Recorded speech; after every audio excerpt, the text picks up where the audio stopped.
walks in, and as it happened, the stools were real, you know, some of those tall stools. And the poor guy, he climbs up on the stool and sits there. God darn, everything in Texas is big, he said. So then he orders a beer, and he comes in one of those big mugs. You know how those big. And the bartender's a great big guy, almost as big as Jack Welch. Hi, Jack. But anyway, so this guy says, my God, everything's... So he has the beer, and of course, you know, it's too much, and he's tired, and he asks the bartender where the restroom is. He has to go to the restroom. So the bartender tells him, you go down this hall, and you turn right. Well, of course, he's had a few too much of that beer. And he starts walking, and instead of turning right, he turns left, and falls into the swimming pool. And he comes up and says, don't flush it! Don't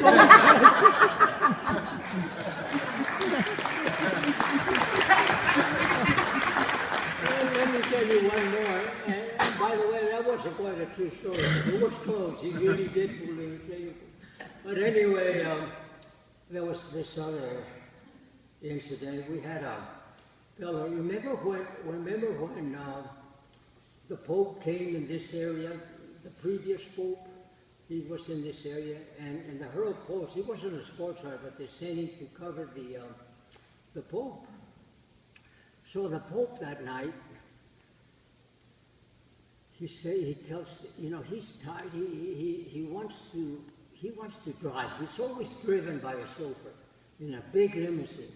So this time he says, he tells them at late at night, he tells the people that are around him, let me drive a car.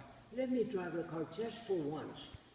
And they said, well, they argued against, but he insisted, and okay. So the chauffeur sits in the back, and he drives. And of course, he hasn't driven a car in a long time. He's driving along, and the car, not driving too straight, and the policeman stops him. And the policeman goes up, and he looks in and says, sees the Pope driving, oh my God. He says, let me call headquarters, and told the Pope to wait there. So he calls headquarters and says, I just stopped somebody big, really big. And they ask him, well, how big? Well, really, really big. And he says, well, please tell us, who is it? I says, he's big. He says, okay, you have to tell us who it is. He says, I don't know, but the Pope is driving him.